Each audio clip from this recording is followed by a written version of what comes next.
Hey everyone, Mr. Happy here, and in this video we're going to be taking a look at my first kill for the Ultimate Weapon Ultimate, or the Weapons Refrain Ultimate, and just analyzing the fight. I'm going to be giving you guys my thoughts on the various mechanics, what we were thinking as we started to figure them out, improvements that we could even make from our own kill video, and so on and so forth. A few things before we get started. One, I have a logo covering my dumb face in the bottom left because this is my live stream recording. So yes, there's also going to be the chat window on the left, which is going to be going crazy at certain times, so apologies for that, but I didn't want to just make a giant block covering all of that. So I figured I'll just cover my big dumb face. Two, this isn't really so much a guide as it is just me kind of taking a step back and looking at it and reminiscing a little bit and talking about our strategies and why we handle things certain ways. I've had a lot of people ask me if I'll do a formal guide for this, and I'm just of the personal opinion that an encounter like Ultimate, including UCOB, it's just not really the kind of fight to make like a video guide for. It's not that the video guide wouldn't be useful for people who are trying to clear it. I just feel like the average person with the mindset to actually take on Ultimate is probably not gonna, go to YouTube and be like, oh, let me look up a Mr. Happy guide. It's just not gonna happen. So I will include some links in the description, though. Layla, or Klops, has actually done a discussion very similar to this. He does this for pretty much all the major raids whenever they come out. And it's something that I wanted to do. So I'll include a link to his outlook on it, considering they were world third. That's definitely some valuable outlook in the description. Also, for those of you who are looking for a guide, Cleese, member of the community, made a text guide. I'll throw that in the description. And if you want to just watch me kill it without all the bells and whistles and without the constant pausing and whatnot, then I'll include a link to the video that we're watching in this video in the description below. So just check the description for a bunch of different things to help you out with just other resources. There's other resources I could throw in there. If I think to throw them in there, I will if I remember. But it's going to be a long video, so strap in. It's going to be free form. I've got some Gatorade here, and yeah, let's get right to it. So Ultimate Weapon Ultimate. We killed it, the 2 Saturdays after it came out because we couldn't raid much the second week. And overall, I thought they did an incredible job with this encounter. There are some points that I've hit on in the recent State of the Realm where I had Klops, again, from the World 3rd team, and Zep from the World 1st team. We were talking about some things that we personally felt may have been lacking in this encounter. However, as an Ultimate entry, they did a really good job with making this one unique, especially to learn this encounter for the first time. It was definitely an experience that I'm afraid a lot of people just won't get. It's not like UCOB, where upon figuring it out and executing it, it wasn't nearly as cryptic or, I guess, exciting to figure out. At least in my opinion, I didn't really have the same kind of UCOB prog that everyone else did. So the entire premise of the fight, we have to fight Garuda, we have to fight Ifrit, we have to fight Titan, and then we have to fight Ultima. And we're just going to break down all those phases one by one. I'm going to constantly hit the pause button, go through frame by frame to see if there's anything that we actually need to talk about in excruciating detail. And with that, let's actually get started. Let me make sure I'm clicked into the window real quick. So first up, we have Garuda. Now, for each of the primals, you have just a couple of minutes, really, just a little bit between 2 and 3 minutes to actually deal all the damage to get them down to 1% HP before they'll jump away and you'll move on to the next one. With Garuda's really one of the most key phases across the entire encounter, because stuff that you do in Garuda is going to matter all the way in to about the 13-minute mark of the encounter. And that is incredibly important that you start prepping yourself for what you need to do here, so that way you're all set up for when you need these things later. So you have to come back and re-prog on Garuda to actually then go and prog 13 minutes into the encounter. So with Garuda, the pace kicks off real quick. That's going to be a big key when it comes to Ultimate Weapon Ultimate, is the pacing. Now, she starts with a slipstream, which works exactly the same as it did in Extreme. It's just a conal, I guess, heavy hitting attack on top of stun. Tanks just keep it away from the group, and then when you see it casting, just move away from the front of Garuda. But she also does Minstrel Song, or I think it's Minstrel Song or Mistral Song. Mistral Song, yeah, that's the right one. She's going to do that, and she's going to target one of the other players in the party. Now, we actually didn't really care to fix this up, and we haven't really. This actually is not a split damage AoE. We thought it was, and we still treat it like it is just because of the way that the mechanic actually ends up functioning later. But basically, this is just a wild charge type mechanic where the first person hit has to be a tank, because the first person hit by this AoE is going to take a significant portion more than everybody else hit by it. However, it's not really a split damage AoE. It's literally just the first person hit takes a ton of damage, and then the rest of the damage becomes survivable AoE damage. So we actually just have everyone group up, and then the tank takes the hit. and then we all just get hit. You actually don't need to do this. I see a lot of groups like cover a target and then have them move off to the side so that way, you know, it doesn't have to hit everybody. It's a lot less healing to do. So this is actually right off the bat something we do fairly inefficiently just because we have to do it similarly later in the encounter. So you'll see the slipstream goes out. We're all here for a quick cure afterwards, and then it hits us. Now, the next thing it does is the first target that's hit by Mistral Song is actually going to leave behind a tornado that pulses a couple of times on the ground, at least when it comes from Garuda. And so we actually have to move her north with our positioning. Again, there's so many more optimizations to this where you can have people off to the side and somebody can block the AoE a little bit further away from the group so you don't even have to move Garuda. You could pull Garuda from different angles, but there's ways to do this with a lot less movement than the way we do it here. We basically just took our day one strats and applied them. So we just moved just straight north right after that song actually hits us all. And then from this point on, it'll just be pulsing a few times wherever you actually had the first target get hit. But now there's going to be 4 satin plumes and a spiny plume. Now, if the satin plumes aren't killed fast enough, they'll do a pulsing AoE sleep on everybody. And if that hits you, you're going to either fail the DPS check or die to mechanics you can't dodge, whichever one happens first. So it's pretty much the equivalent of a wipe. Those will just tether to the 4 DPS, so we just all group up by Garuda. However, the last plume, the spiny plume, this will tether to the first person to hit it. And you need to make sure that's one of your tanks, preferably the tank that doesn't have Garuda. The spiny plume will only use one attack, and it's a heavy-hitting tank buster that applies stacks of what's called thermal low. And thermal low is very important across the entirety of the fight. So as we go on here, we just group everything up. I actually don't AoE too much here as a monk.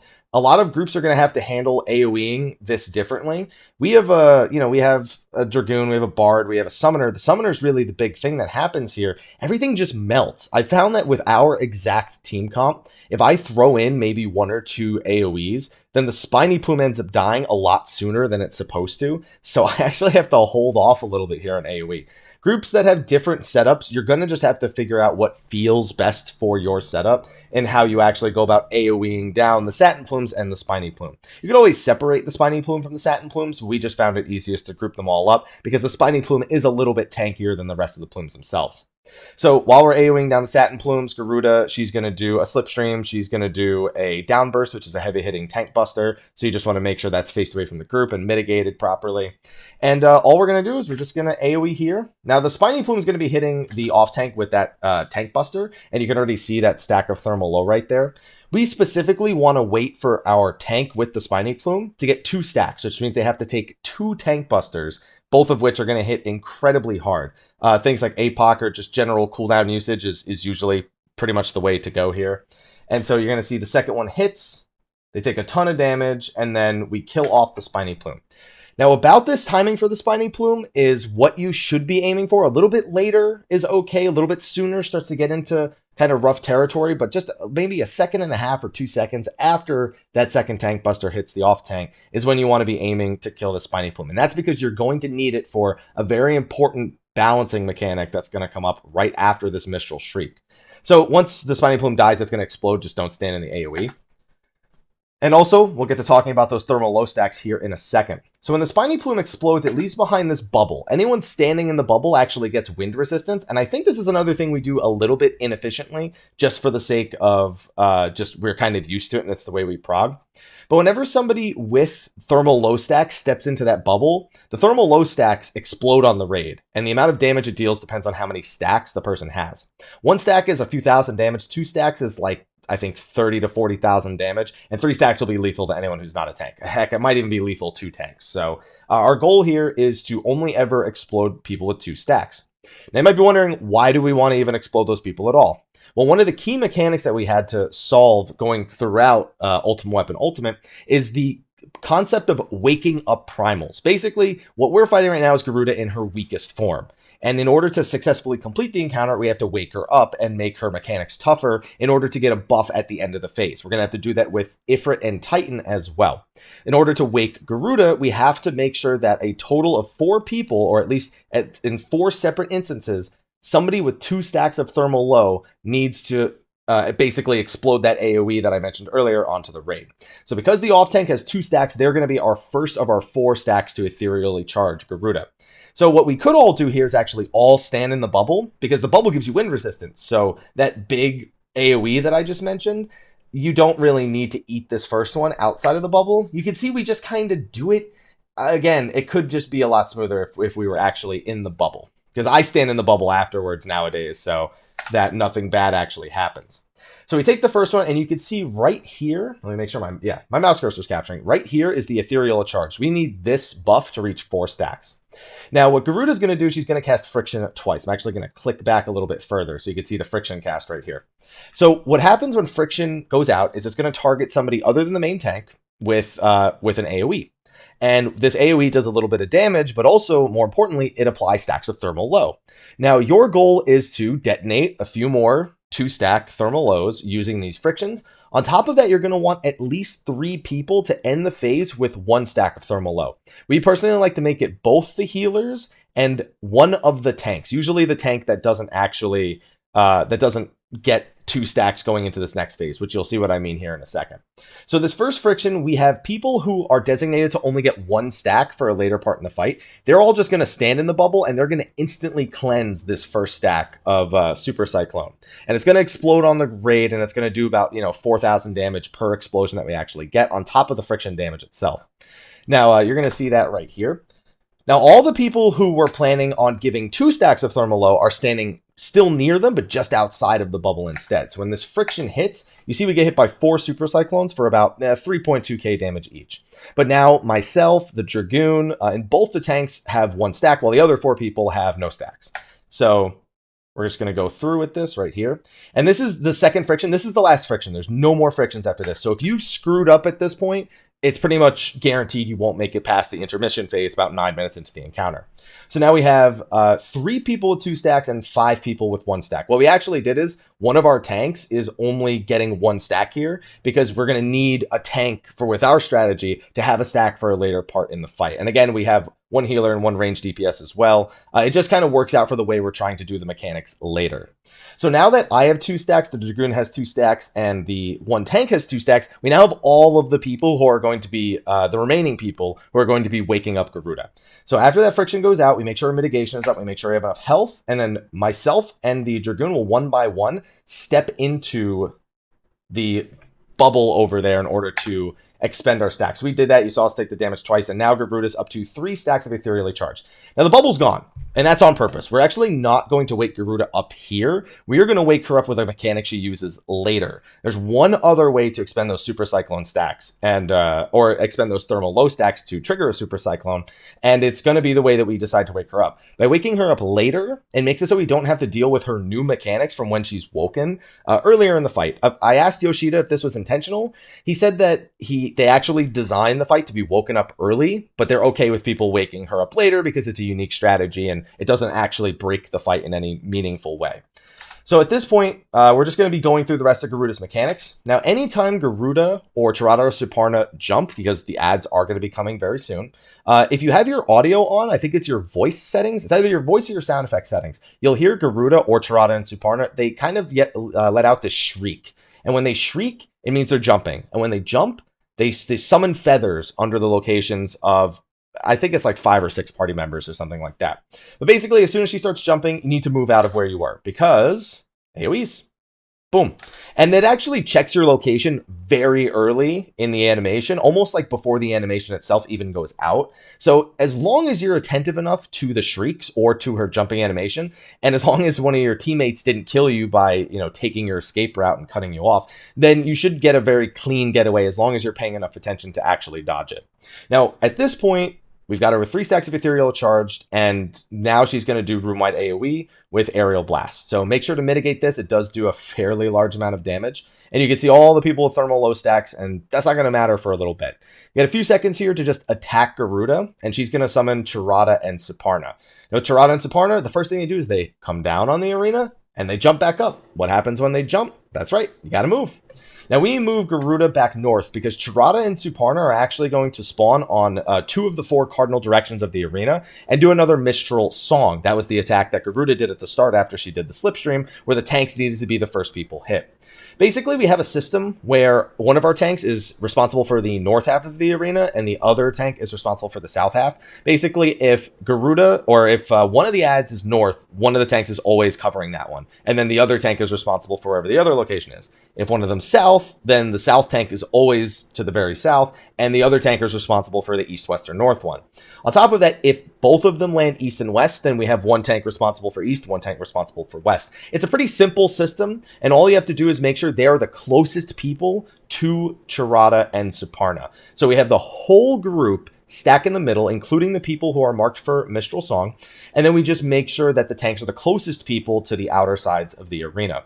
Now, there is going to be a Wicked Wheel here, which is a point-blank AoE, and you need to make sure that where everyone is stacking is not going to get hit by this Wicked Wheel. So we have our tank drag it a little bit further. In this case, we actually had one of the adds land north. So we follow him, and then as soon as the Wicked Wheel goes out, we make sure we're all here in the middle. You can see right here is one of our tanks. He's blocking the one from the very south. And you can see our other tank right here, who's just moving out of the Wicked Wheel right now. He's going to get hit by the north one.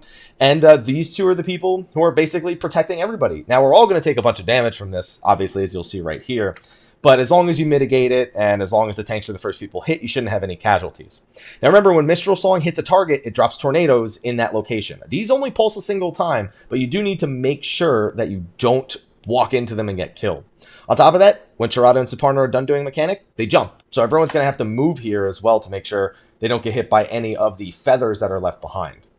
So melee DPS, we just walk up to Garuda. In this case, we just kind of follow the tank and make sure we don't get hit by any of the tornadoes. And then we just move her back middle. She's going to summon Satin Plumes here. Now, if she was Woken, she would do a completely different mechanic here called Feather Lances that would rotate around the outside of the room, and eventually they would kind of swarm to the middle, and there would be one safe spot, but it's not a very big safe spot, so it's kind of annoying to deal with. It's one of the big reasons why waking her up late is such a relief, because waking her up early makes that Feather Lance phase just a little bit annoying. Now, those Feather Lances in a later part of the fight actually are dispelled, I believe, with the super cyclone attack going off. So it's always possible that if I think when we practiced waking Garuda up early, I don't think we ever had a successful super cyclone. However, one thing we noticed about the Feather Lances in the later phase is they just seem to kind of get pushed to the middle of the room at some point. I don't know if that's just because we didn't dispel them with a Super Cyclone, or if they just naturally do that in this phase, but it's very different from the way they're used in a later phase, where in a later phase, if you don't dispel them, they become homing missiles. Here, they just kind of go straight to the middle. So the properties there aren't even really the same between the early phase Feather Lances, which you'll never see, and the later phase Feather Lances. Leather Fances. Oh goodness, it's going to be a long video. So instead we get 4 Satin Plumes and we AoE them down. There's no Spiny Plume this time, so everyone can go crazy. I usually have like an elixir field here. Now there is going to be a slipstream and there is going to be a downburst. So tank needs to mitigate the downburst. You need to dodge the slipstream. But more importantly, Chirada and Suparna are on the east and west side using an attack called Meso High or Miso High, or one of the two. Basically, those tethers are going to shoot massive tank busters at both of the people who are, I guess, being targeted by them. Now, you can intercept the tether as a player, and you can make yourself the target of it, which is what we have 2 people do on the east and west side.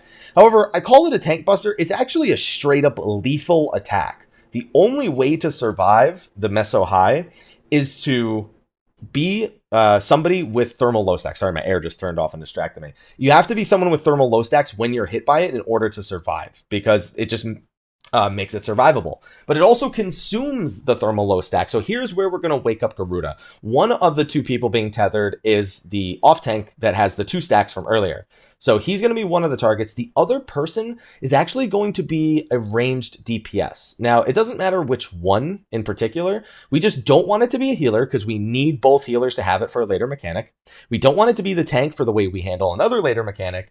And we just need to make sure one ranged DPS has it for another mechanic that's going to come later as well. So it's just important that we kind of cover all our bases between healer, ranged DPS, and tank. So just one of the ranged DPS with 1 stack takes it. We have our summoner do it in particular. So boom, that goes up. Now, because the tank buster comes out at the exact same time here, things like feint or cooldowns definitely help a lot. So we have our tank running Vengeance. On top of that, I gave him a feint. So it's pretty important to have that kind of stuff running with the raid damage, because now you're going to have a single stack Super Cyclone going out, and a 2-stack Super Cyclone. So as you can see, that does about 43k damage to us, plus the tank taking the Tank Buster. It can get pretty dicey if you don't have the proper mitigation for it. And you also have to make sure that those Satin Plumes are going down at the same time. But with this, Garuda yells, "Howl Tempest, none shall escape my wrath." That means she's woken, which changes a bunch of her mechanics to act completely differently. Her downburst becomes a split damage attack, similar to, I think, what Chirada did in Garuda Extreme, meaning that the whole raid has to stack up for downburst instead of it just being a tank buster.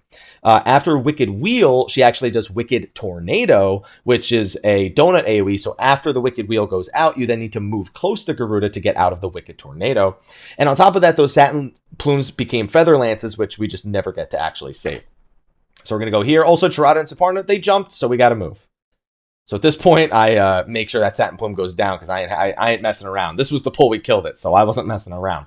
So after we wake her up here and we deal with the Meso Highs and the Plumes, now she's going to do just a series of very simple mechanics, and this is kind of just your spot in the fight to finish her off. She does a Slipstream, and then she does a Wicked Wheel into Wicked Tornado. Now, we actually kill her before the next mechanic here, but what would come next would be a Downburst. So we would normally all stack on 1 with the way we do our positioning, and then we would eat the Downburst, and then right after the Downburst is a Slipstream. Tank has enough time to face her away, so after the Downburst, the tank would then face her north again, and then move out of the Slipstream. And from that point, if you don't have her dead, then she's going to enrage and wipe the party. So you have until the end of that sequence of skills to actually finish her off. We finish her off right here, and that pushes us into phase 2. Now, the whole reason we woke her up and made her more powerful is because we had to do it. That puddle that is under this guy right here, under our Scholar, that puddle leaves behind a buff called Beyond, I think it's called Beyond Limits, or yeah, something like that. Beyond Limits, I believe, is the name of the buff. And only one person can get the buff, and so we give it to our Scholar here for reasons why we'll explain later. And this basically makes it so that when you use an LB3, if you have the Beyond Limits buff, it will then get rid of the Beyond Limits buff and give the party a full LB3 in return. So it lets you chain LB3s together. This doesn't sound as flexible as it is. You pretty much have to have it a certain way in order to make it through about the 9-minute intermission in the encounter. So going forward, he picks it up, and now going into this phase, going into the Ifrit phase, which is the second one, Ifrit's going to pick one of the 4 cardinal directions, and he's going to dash straight through the room. Now, that doesn't sound so bad, but he also summons Radiant Plumes. So basically what you have to do here is you have to locate Ifrit, and you know his dash is going to come straight across. So wherever you're looking and behind you won't be safe no matter what. And then you have to look to your left and your right. One of those will be safe. As you can see over towards the D side of the arena to the north or to my right, there's a little open patch over there in the Radiant Plumes. So I have to get to that little open patch before he charges and before the Radiant Plumes explode. So basically we look at Ifrit, locate a safe spot perpendicular to him, and run to it as soon as it appears. Sprint here, it helps a lot. You don't need it, but it helps a lot. So you can see we dodge in there. And that's it. That's going to take us into the second phase of the encounter. Ifrit, he's going to start with a Hellfire. Now, this goes through res immunity. So if you resurrect into a Hellfire, it will kill you, even if you don't take any actions. So definitely make sure to be careful about that one. Now, the very first mechanic Ifrit's going to do is an attack called Woken Burst. Now, Woken Burst it's just like 5,000 or so raid-wide damage, but more importantly is that it knocks back. Now, things like Arm's Length, Surecast, pretty much any knockback invulnerability, or a Gap Closer after you've been knocked back will all mitigate this effect entirely. But the preferred way of stopping it is to mitigate it altogether. If you take 0 damage from Woken Burst, it will not inflict the knockback to you. So we use a Shake It Off here from our Warrior, which you'll see right there, and boom. Now we took 0 damage, so we don't get knocked back. You might be wondering why to do that when, you can not get knocked back into the wall. If you stand close enough to Ifrit, you won't be knocked back into the wall, and you'll be perfectly safe, but helps us keep our positioning stable for this part right here, helps it so we don't need to take things like Arm's Length, and more importantly, it's kind of the way you have to do it based on a way a later part in the fight works anyway. So it's good to get in the habit of mitigating Woken Bursts instead of just using knockback immunities or walking back to the boss after you've been knocked back. So after this, Ifrit's going to do a triple Tank Buster. Now, his Tank Busters have changed from Ifrit Extreme. His Fire Breath just does fire resistance down 2. So basically, if you eat 2 of them back to back, it pretty much guarantees that you're going to die. With super cooldowns, you can survive it, but that's besides the point. So we like to start using our tank invuln skills right about here. So we do it a very weird way. You can actually home gang Living Dead or Hollowed Ground, all 3 of them, without having to do any tank swaps. The intended way to do it is probably to tank swap back and forth. Like if one tank take it, then provoke to the other one. He takes one, then it goes back to the other one, and then that's how that works. We actually do it in a kind of weird way. So we have our tank eat the first one normally with a cooldown right there.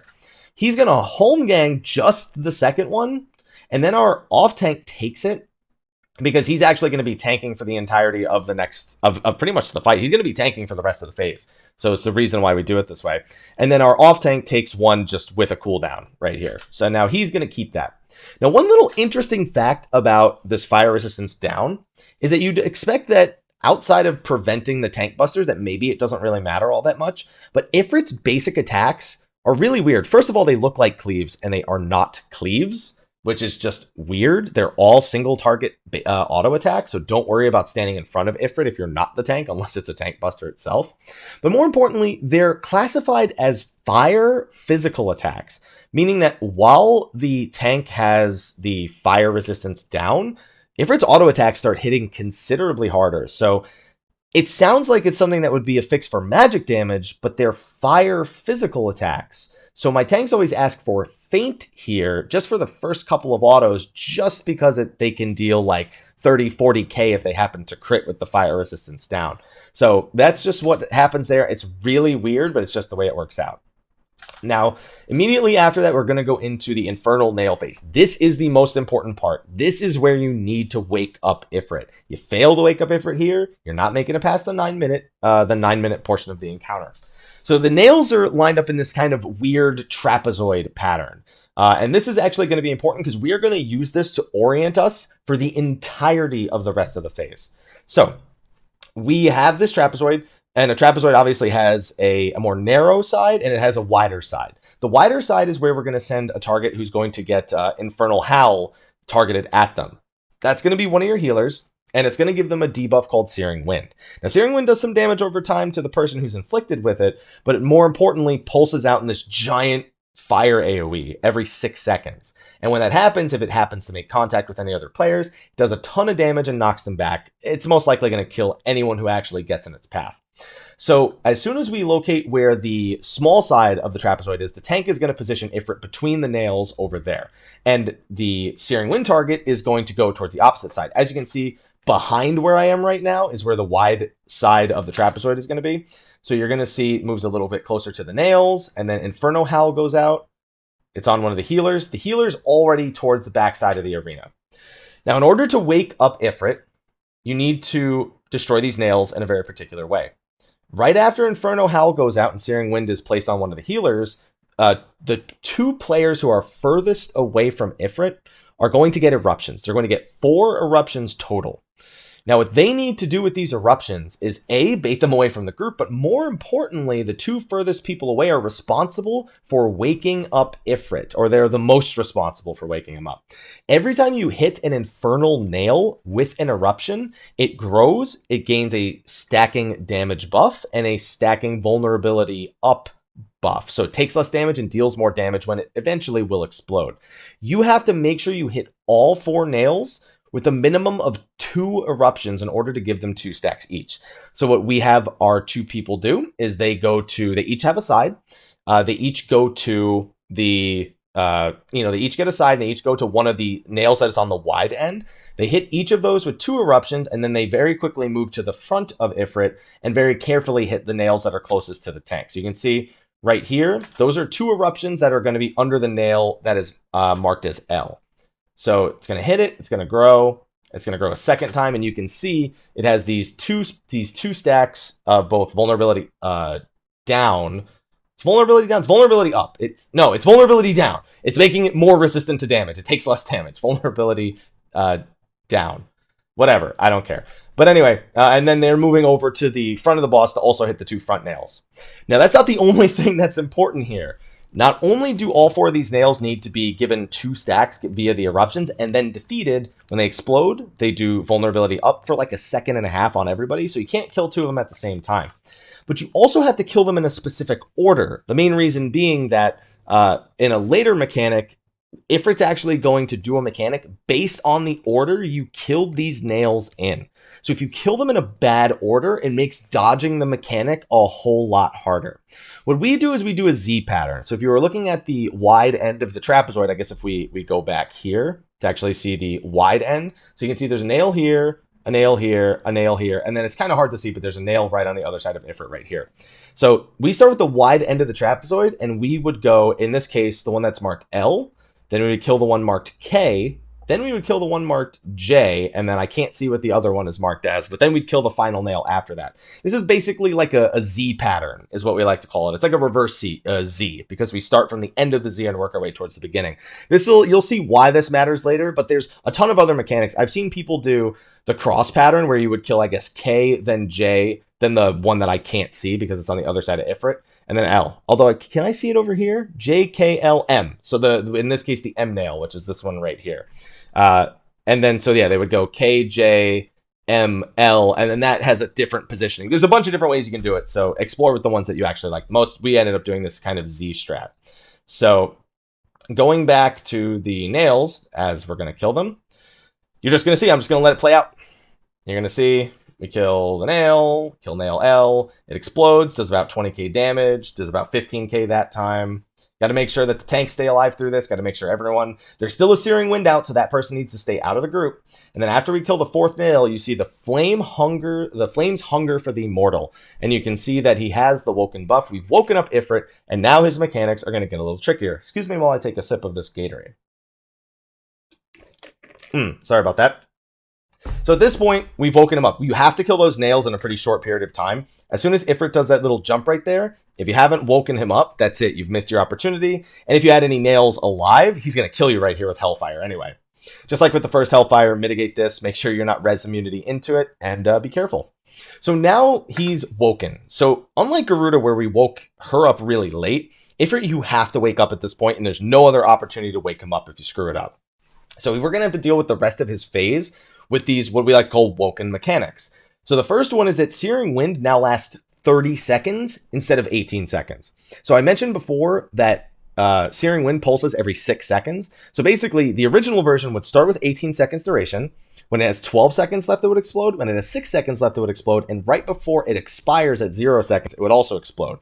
Now that it's going to last 30 seconds, it means there's going to be pulses at 24, 18, 12, 6, and 0. So 2 whole extra pulses. So your positioning needs to be really sound here, because you cannot have that person moving into the group or screwing anything up. We still use a sort of similar positioning here to what we were just using in the last phase. So what we do is we actually mark where the first nail was destroyed, and that's going to be our reference point for the rest of the fight. We actually mark the first nail, which was on the wide part of the trapezoid for us, and that's going to be where the entirety of the party is going to be focusing on their positioning. This is entirely preferential. You can stick the healer in that location and then have the party move opposite of that person. It's entirely preferential, so do it however you feel comfortable is best. So he's going to put an Infernal Hell on one of the healers. It's always going to target healers as long as they're all alive. And then he's going to do 2 sets of eruptions on the 2 farthest players. Now, those players have to bait those away, just like they did last time. However, there's going to be another mechanic here, so those 2 players need to be a little bit more careful about their positioning. After the eruptions start going out, Ifrit's going to summon clones of himself to charge through the cardinal directions of the room. So there's going to be charges coming from north, south, east, and west, and they're going to hit all the cardinal directions. When that goes out, it looks something like this. So you see these AoEs going across, those are Ifrit charges. So you just need to make sure that you're in one of the intercardinal directions, northeast, southeast, northwest, southwest, and that'll make you safe. What we do is we have the Searing Wind person on the opposite side from wherever we are, which is either right on where we marked the first nail or clockwise from where we found the first nail. So you can see that, nice motorcycle. You can see that 2 is kind of on the west side on our mini map right here. So we moved clockwise to be northwest, while our healer with the Searing Wind is in the southeast. So we let that play out for a second. The dashes go out. Now that Searing Wind is still around, but there's going to be another Searing Wind. This will target the other healer who doesn't already have Searing Wind. So our other healer actually starts rotating around a little bit counterclockwise towards between the C and D marker. What they're doing is they're basically creating space. They're actually on the C marker right now while, so our healer's actually on the C marker in this case, east, just based on our positioning. And then our new healer who has the Searing Wind is on B. So they start rotating kind of counterclockwise. And you just kind of make sure that there's this triangle. You have the party at the tip, and then you have each of the Searing Winds at the other two ends of the triangle. That keeps it so that the pulses are away from the group and they're away from each other. It's worth mentioning that that Searing Wind, if you die and you have Searing Wind, it persists through death. If you res somebody with a Searing Wind, it will res into the group and it will explode in the group. So be very careful of that when you're actually progressing on this fight. Make sure to watch your reses and make sure that if you have the debuff that you let it fall off before you actually take a res. So with those two things being done, with those two Searing Winds exploding off on the side, we now have a split damage AoE marker. It's kind of hard to see behind Bahamut's wings. It doesn't bother me when I'm actually playing, but of course he's getting in the way of my descriptions. But basically there's a little fireball marker. It's kind of hard to see, but you can see it right here over my head. And that needs to be split between the remaining 6 people that aren't dealing with Searing Wind. Now that is a split damage marker, but on top of that, it puts on a buff, which I think is, let's get the name of the debuff. Let me get the name of the debuff.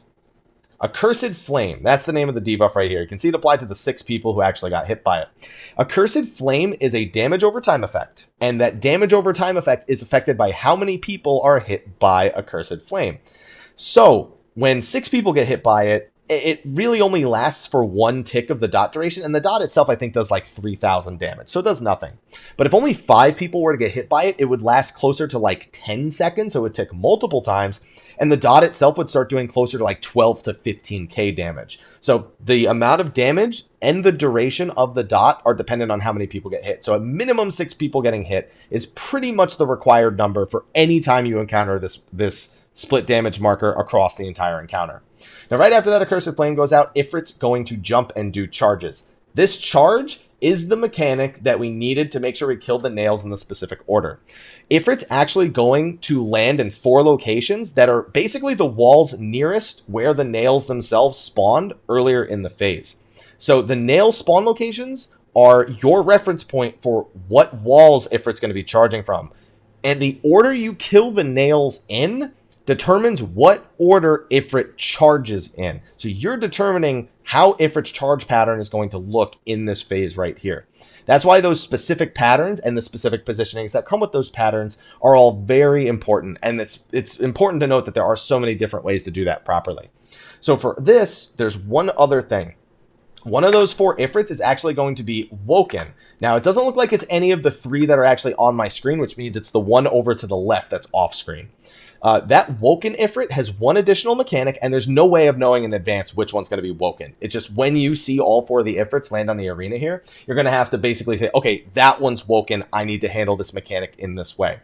So what happens is after the Woken Ifrit charges, there's going to be a cross through the middle of the room called another Crimson Cyclone, and that's going to hit all the areas that were 45 degrees offset from where he charged to and from. So let me just get to the charge itself. So there's the first charge. We start moving into the first charge, and there's Woken Ifrit over there on the left. So you can see he's dashing from between C and D to between A and B, directly across the arena. So if you were to... Actually, let me just wait for the pattern to show up. So we're going to run into that. And you can see this cross that goes through the room. This is not the Ifrit charge that just went across the room, these giant fireballs. These are Crimson Cyclones. And basically, those will hit in the opposite directions to when Ifrit actually... I'm trying to think if there's a word for it. So, like, it's a cross that's 45 degrees offset from where Ifrit was charging from. So if he charged from the north, then the cross would go through northeast, southeast, southwest, northwest. So it hit all the intercardinals. If Ifrit was charging from an intercardinal direction, then the cross would hit all the cardinal directions. So you need to go to either where Ifrit was charging from, Ifrit's charging to, or perpendicular to Ifrit's charges, which in the case of our pattern would put us in danger of getting hit by the, specifically with the pattern you saw here, would put us in risk of getting hit by the 2 remaining charges that we haven't dodged yet. So all we do is we just look where he is, and we just kind of developed a system for it. Like, we knew that, okay, if he's charging from this direction, this is the safe spot we'll make it to. And it came with experience, you know. We could wing it a little bit at first, but after doing it so much, at this point, it's something that we're pretty consistent at doing. have to be when this is only a few minutes into the fight still. After that charge, there's still one more Searing Wind tick, and then Ifrit's going to do another 3 tank busters. We actually hollowed ground these ones. Treat these however you will. That's just what we do. So you can see the hollowed ground here. And at this point, it's another burn phase, just like we had at the end of Garuda. Our goal here is to take out Ifrit before he finishes all of his mechanics, and then we're good to go home. And by go home, I mean go on to the next phase. He's going to do 2 more eruptions here on the 2 players who are furthest away. So we just in case we have those players, bait those out.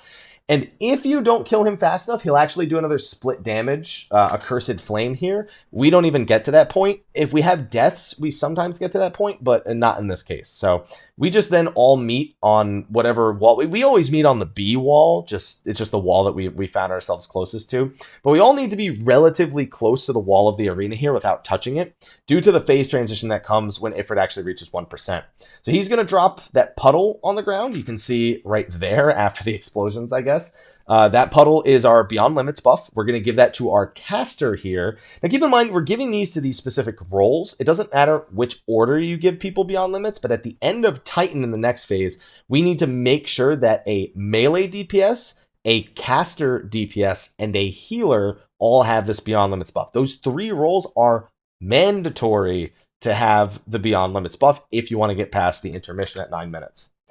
So as soon as you defeat Ifrit, Titan's going to come crashing down with a Geocrush. This does damage in proximity to Titan, and the proximity is very unforgiving. If I'm a few steps closer to the left, I'm actually dead. You need to be as close to the wall as possible here to mitigate the damage. Now, you notice we take like nothing here. I literally took 0. That's how much damage fall off it has as you get close to the wall. We also, of course, have a Sucker, and we actually have Paladin Wings there, but you don't even need that. It just doesn't do that much damage.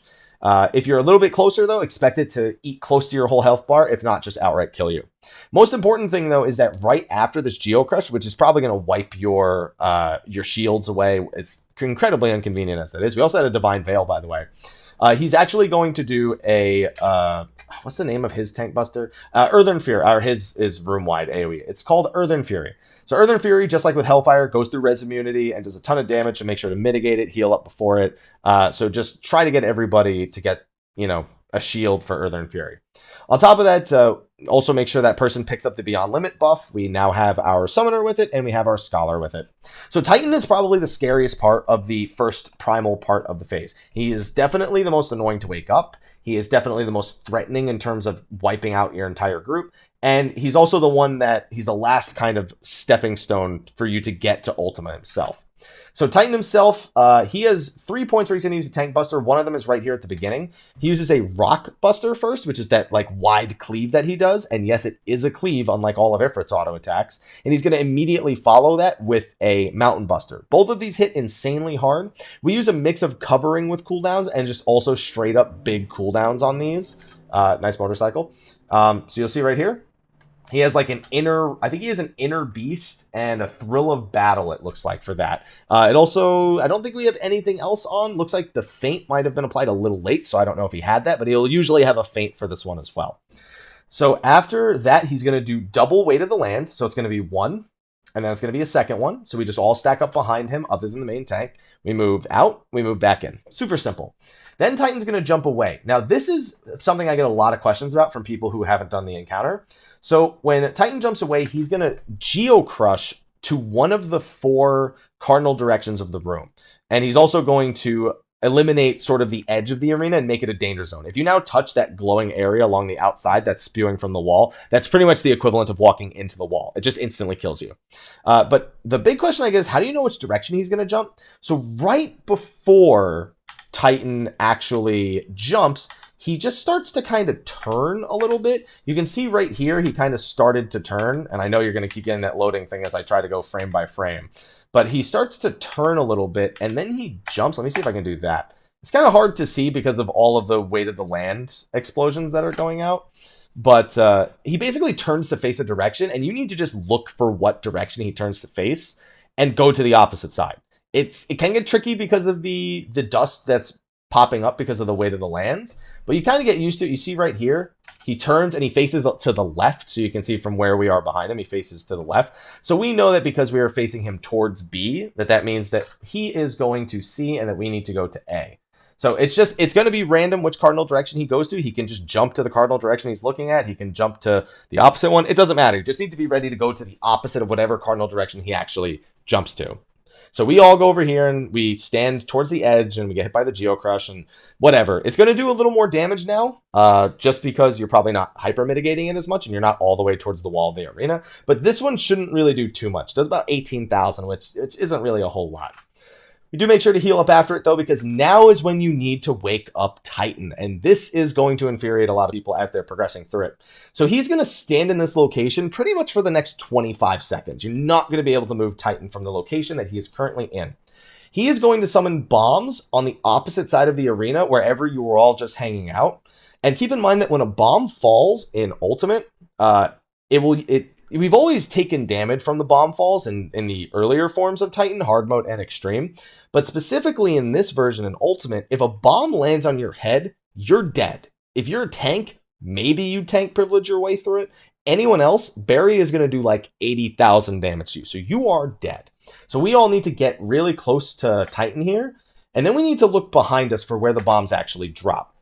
Now, the bombs are going to drop in such a way that there's a pocket of a safe zone towards one side. It's either going to be to the left or to the right. And basically what we do is we call here and we say left, which means we need to get knocked towards the left side. And then we just make a slight motion, like just, you can see it's a little bit off center here. If this is the front of Titan, then we're just like right on the connecting part where his target line actually connects to the front of Titan's actual hitbox. And then we just get knocked back, and you see, we get knocked into this nice, neat little safe zone in order to survive all the explosions coming out from the other bombs. Now, that's the easy part. This is the part where things get a little chaotic. So as soon as all those bombs explode, a few things are going to happen.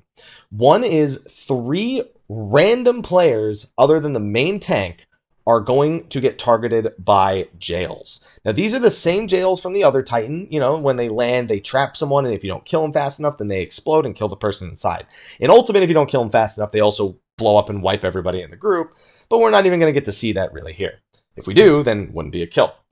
Now, the big annoyance here is that these jails, when I say 3 random people, I mean 3 randoms. There's no way to know who is going to be targeted. The only person ineligible to be selected by these jails is the main tank. So they're going to be the ones who are pissed at your group when you screw this up time after time after time. Whatever it is, you need to come up with a system for the next mechanic that uses these jails in the correct way, or you're not going to be able to wake up Titan. So as those jail targets, you know, they have some time to position, maybe like 5, almost 6 seconds, I guess, to position to get to the right spot they need to be. Right where the party was just standing in that safe zone, in that little pocket, a jail is another bomb is gonna land there. So you need to get away from wherever you were just in the safe zone. Otherwise, that berry is going to kill whoever's standing there. And when that bomb explodes, it sets off a chain reaction that you are responsible for. So basically, and you'll see it right here while we're dodging these landslides, is that those 3 players are going to get jailed. You can see there's a jail kind of like right here, this jail right here. So basically, the jails need to make a line from the bomb that just landed in the back of the room where your safe zone used to be, all the way to Titan. You need to make a line that actually connects these 2 things. What's going to happen is when that bomb explodes, it's going to detonate any jails in range of it and make that jail leave a puddle behind. Now, the jail exploding also deals as much damage as the bomb exploding does, so that will kill you if you're standing too close to it as well. And what happens is when a jail explodes, it leaves behind a puddle. So you can see these big puddles that have formed in this line that we created. And if you stand in those puddles too long, it'll kill you. That's just what it's going to do. So you have to make the line from the bomb to Titan to make sure that the puddles are under Titan while he's doing these landslides and while he's doing tumults, which are just room-wide AoE. So dodge the landslides, dodge the heal through the tumults, and make sure those 3 people are lined up. Getting a system for this is beyond important. You will not beat the fight if you cannot find a consistent system for actually getting through this part of the encounter. We're actually going to lose our Dragoon here. I noticed he just got the sludge debuff, so you're going to actually get to see him die in a second here. There's a lots of ways to do it. What seems to be the most common thing is you have set up a system of numbers from 1 to 7, and people with the priority of, at the top, 1, 2, 3, they're the ones who are, prioritizing closest to Titan. And basically, whoever's the closest to 1 is the closest to Titan. The second person is the middle bomb, and the third person is the bomb closest to, or is the jail closest to the bomb. I've also seen people have the main tank who's not doing anything at this point. I've had them call out the 3 people who are marked, and the order they call them out is the order that they actually line up. There's a ton of different systems here for doing this. And the way we did it is we just had we had a priority system set where, one person we could always designate as responsible for a bomb. And then we had the other 2 people line up in a certain order. There's also ACT triggers you can use to let you know you have a bomb. And then from that point, you can communicate the rest of the encounter itself. I didn't use the ACT triggers, so I was just always waiting for everyone else to call shit out, and then I would just take the empty spot. So with that, we managed to get the line all the way to Titan. Now, specifically to Wake Titan, he needs to be standing in one of these puddles. I've had several people ask me, why do you need to make this line? Why don't you just move Titan into the puddles? Because he's doing the landslides and the tumults and everything, he won't move. And by the time he can move, there's not enough time to get him into a puddle so that he can actually generate 4 stacks and become woken. So if this doesn't touch him, then you won't get past the intermission. It's the bottom line. And he just gets stacks per tick while he stands in those puddles. So right here, during this double weight of the land, you're going to see he says, all my fury I shall bring to bear against thy kind. That means that he is officially woken, and now we're going to have to deal with Woken Titan mechanics. So the first one you're going to see is landslide. So this looks like a pretty normal landslide. However, when Titan is woken, after he does a landslide, he immediately does another one right after it that aims directly between what the safe zones were for the previous landslide. So for example, we're going to take a look at that landslide in particular, and I'll point out to you where the double landslide would go, and you'll see it too. So you see how this pattern right here, how like there's a landslide here where my mouse cursor is, there's a landslide here. When he does the second landslide, it's going to go directly across this spot right here, which also means that right where the first landslide is safe. And then also same down here, there's going to be another one. There's also, you can see there's going to be one to his back, to his flank right over here, and another one to this flank over here. But basically your goal is to just move in where the previous first landslide was. And also make sure you're not too close to him, because that can actually put you in those little crossovers. So you can see, boom, we stand in between them, and then that's it. So that's the first Woken Titan mechanic, not too bad. After that, he's going to auto attack once, and then he's going to jump. Same deal, you just got to look to where he jumped and then go to the opposite side. And now he's going to put a jail on one of your 2 healers. Now, this jail is not like the last ones. This one is not one that's going to get broken by a bomb. This one needs to be killed. But while he's woken, the explosion that happens, if you don't kill it fast enough, it happens in about 6 seconds. It used to take about 15 seconds, and now it takes about 6 seconds. So you need to pull off global cooldowns or something in order to help you burst it down a lot. So you're going to see the jail spawns right here, and Granite Impact is casting real fast. So we have to make sure it's killed. And on top of that, you have to make sure it's killed even a little bit faster, because if the person inside gets broken out, but they don't have time to dodge this landslide, then you're going to be out of luck as well. So it's another double landslide, so make sure to dodge it. On top of that, after you geo-crushed, remember that the arena is a little smaller now. So we have what is now basically the size of the Titan Extreme arena. And then he's going to do Tumults again, which is, the same. It's just a ton of raid-wide damage. He's going to do another Tank Buster here, the Rock Buster into Mountain Buster. And now he's going to throw pretty much all of his Woken mechanics at you at once. So there's going to be bombs dropping in the middle of the room. If one lands on your head, you're dead. So basically we have to have people kind of use the outer edge of this little circle in the center of the arena. So we actually have all of our melee group up just in front of wherever the tank has Titan. We have all our range go to the opposite side. And then we just, there's going to be weight of the lands here. We actually don't get weight of the lands as the melees. We got kind of lucky with this one. But when he's woken, it's also 3 weight of the lands instead of 2. So you need to, you'll see a little bit later, there's going to be 3 of them back to back instead of 2. So the range are dealing with this, so we don't have to even remotely worry about it. But we basically just need to stay a little bit off to the side here to make sure we don't get hit by the bombs, and then also dodge weight of the lands. We like to dodge right, then dodge left, and then get the hell out of dodge. because right after the second one explodes, he's also going to aim a landslide. And it's going to be a double landslide. So feel free to treat this landslide with a lot of respect and get really far out of it like you see us doing here. You can actually stay in melee range with proper positioning. We just don't do it because our positioning is a little too close to the edge of the arena. And then after you dodge the triple weights, the bombs, and the double landslides, it's going to be another tank buster, another set of triple weights, and then it's going to be tumult, and then it's going to be Titans and Rage. So you have until a few seconds after the tumults we're going to be getting right here. Because our Dragoon died, we actually see a lot of these tumults. We're actually not too used to seeing these tumults anymore. Feel free to use anything except potions, really, going into like the middle part of the Titan phase. You don't want to use cooldowns at about this point, but going about the halfway, around the time you're killing the jail, if you use a 90-second cooldown around then, it should be back up for what is the most important part of the fight, the final part, Ultima. And yeah, I mean, that's Titan. And then I, as the melee DPS, pick up the Beyond Limits buff. And now you're going to go into this intermission phase. Now, this intermission phase is why we needed all those Beyond Limit buffs in the first place. So with Beyond Limits, we need to do 4 limit breaks back to back and make sure that the right people are using the LB3 so we get another LB3 after to continue the phase. So right at the beginning, 4 airships are going to land. So we just all hang out in the center of the room to mitigate the damage as much as possible.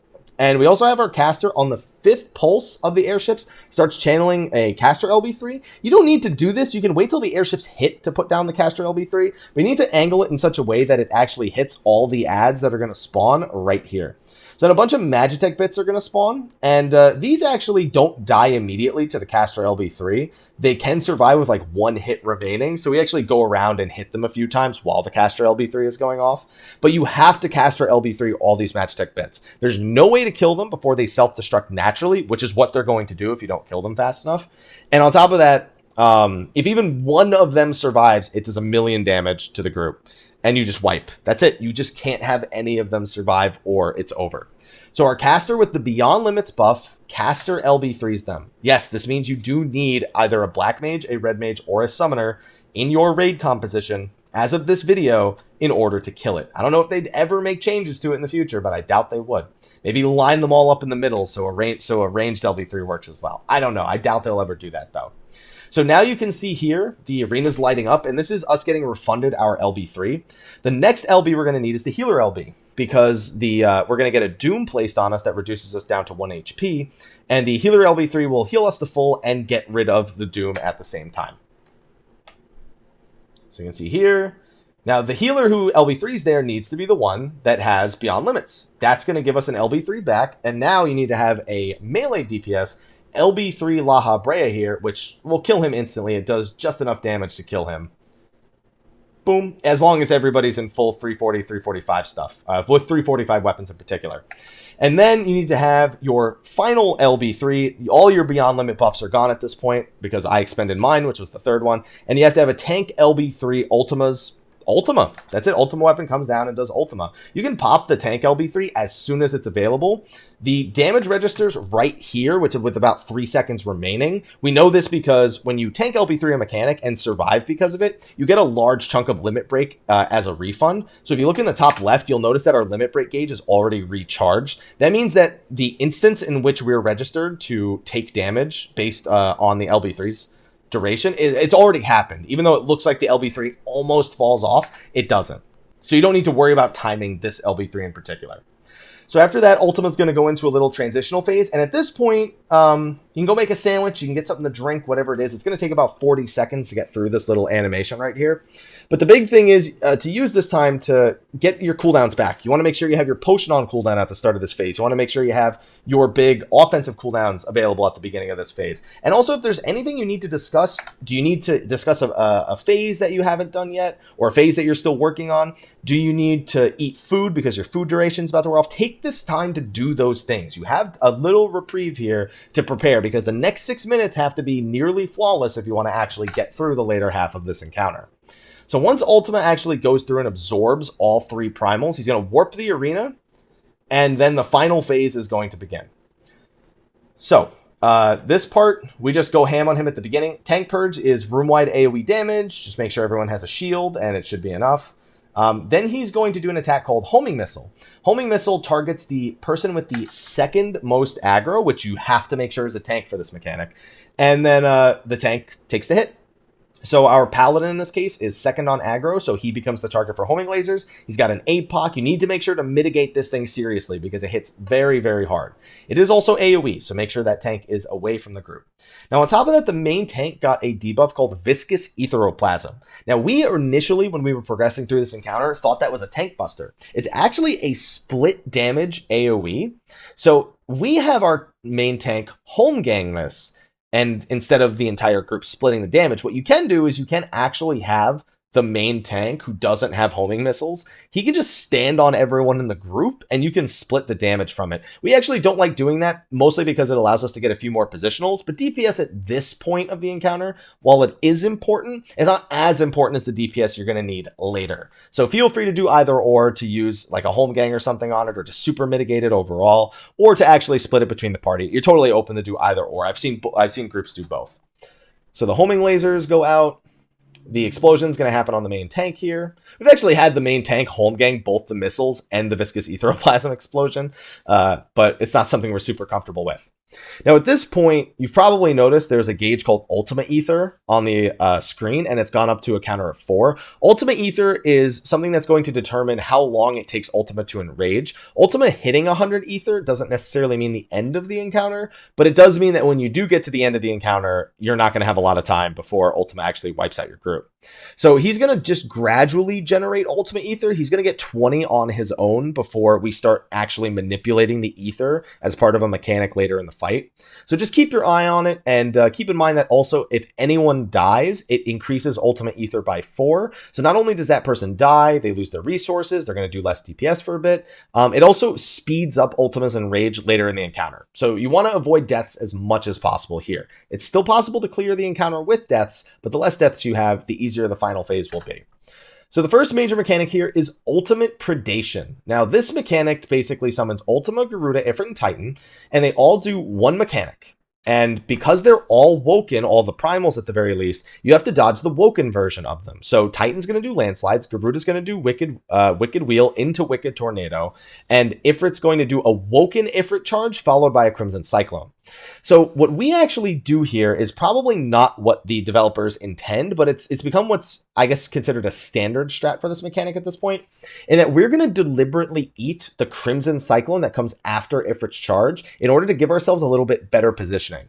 To do that, we hyper mitigate it. I believe we have a deployed Eloquium, we have a Shake It Off, and we have a Divine Veil. Some groups use Tank LB1. We tried that, and then we started not getting Tank LB3 for a mechanic later. So we don't use the Tank LB1. We just make sure that we don't get hit by anything that isn't a Crimson Cyclone. So you're going to see it unfold right here. You're going to see us just go to this position. We dodge the first landslide. Now, Ultima himself does Cerulean Vent, which is just point-blank AoE damage. It's a fairly large point-blank AoE, but on top of that, it just does so much damage. It's going to kill anyone who's not a tank, and you just don't want that. So even though we dodged kind of towards Ultima there, we also dodge away from him. And you see, a bunch of us take damage here. In fact, I think somebody actually dodges it a little bit to the right. And so that was a double landslide, a Wicked Wheel into Wicked Tornado, and the Ifrit charges. Now, you're probably wondering how we dodged Wicked Tornado. So Wicked Tornado, I mentioned earlier, is a donut AoE, which means it does have a maximum range. By standing on the opposite side of the arena from Garuda, we actually managed to outrange the Wicked Tornado. So here's how we actually go about determining where we want to stand for that mechanic in particular, because it's kind of not obvious when we start the phase. So as soon as all of them position on the arena, we only want to determine like 2 or 3 things here. We look at Garuda and we go to the opposite wall from her. So she spawned between, I think between A and B here. Oh, well, I guess, yeah, she spawned between A and B. So she's on the southwest side of the arena.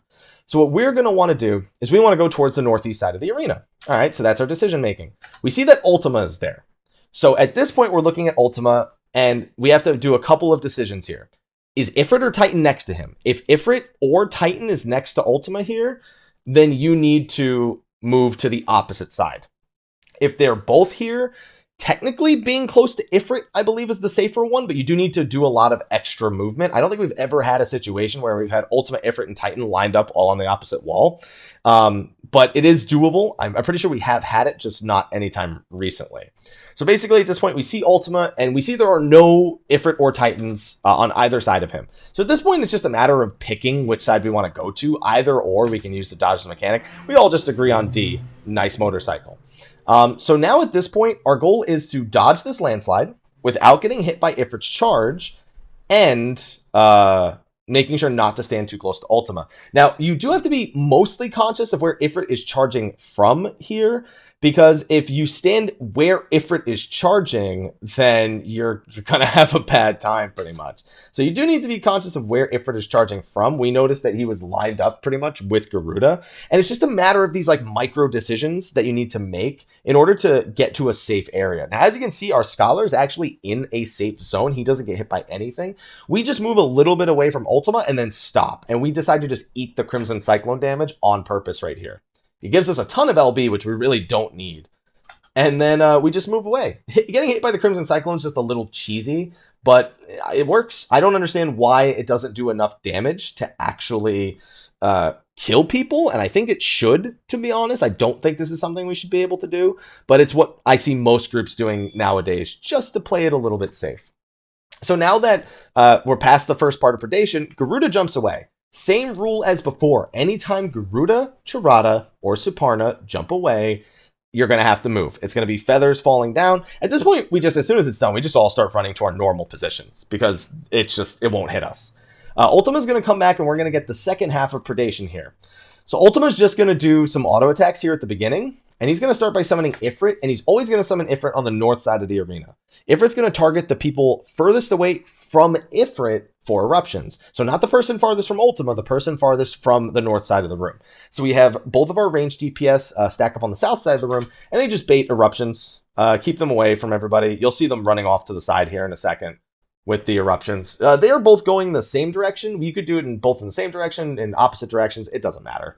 It's just they found it easier to position there, I guess, in the same spot, because it meant that when they were running to the spot they needed to be next, they'd both be equal distance from it, regardless of where it actually turned up being. Now, while the fourth eruption is going off approximately, Titan is going to spawn on one of the 4 intercardinal directions of the arena. Now, I've seen him spawn on all 4 different intercardinals. However, it seems Titan prioritizes the side of the arena that is opposite to the majority of the party. So we usually get him in either the northeast or the northwest. We've had that pretty much almost flawlessly. I think we had one time where he was southwest when we were still trying to position south. And I think that's because more of us leaned towards the east side of the arena. So it made it so that it could be northwest or southwest. Keep in mind that this means you can technically position however you want in regards to where Titan's coming from. You can bait him to come from one specific side. However, I highly recommend baiting, making it so that Titan appears either north or south. You generally want to be baiting him so that you're going the opposite of that. So if you're baiting him to the north, like we are here, we're positioning it so that we're going to move towards the south side of the arena. If you're baiting him towards the south side, then you want to be moving towards the north side of the arena. You basically never want to be moving east or west for the majority of these next mechanics, because there's going to be some danger there. So when Titan comes out, Ultima himself is also going to use Radiant Plumes. Oh, actually, I think, yeah, okay. I just want to make sure it was Ultima. So for this part right here, there's going to be berries, the bombs. They're going to be coming down in the middle of the arena. What we're doing right here is actually not safe. Basically, the berries, there's like a few safe zones across the entirety of the middle of the room. The very center of the room is safe, and also the very edges on the Radiant Plumes are also safe, just barely outside the Radiant Plumes. However, if you stack directly south, directly north, directly east, directly west, or directly center, it's pretty much 100% safe all the time, regardless of where the first bomb actually lands in the center of the room. So by standing off to the side here, if someone's a little too close in, we're actually gonna die. So we do this a little bit less safe than we could. I'd highly recommend just having everybody stack kind of where TF is right here, where our tank Terra is, because that's gonna be safe regardless of which bombs actually drop in the center of the room. We all survive on this pull, though, and this is how we do it most of the time. So worked out for us. We've just gotten really good at squeezing in near this Radiant Plume. So right after the Radiant Plumes go out, Titan is going to do a double landslide, but also Ultima is going to do a single landslide. So this is the annoying thing because they can overlap in such ways that there can be very small safe zones. If you actually do it in such a way where you position kind of where I showed you to position earlier for the radiant plumes, you can actually determine where the safest area will always be. Basically, if Titan was northeast, then you'd know which is going to be the biggest safe zone when Ultima actually does these landslides. And if he was northwest, it would just be the opposite side. We just kind of try to squeeze in. We just start moving opposite. We don't really call anything here. But there's a few safe zones between the two landslides. They're kind of tough to see right now. And then I'm also over here on the side waiting for the first landslide to go out like that, which goes directly through. And then Ultima's landslide also goes in that exact same direction from the way we positioned it. And then I just move in.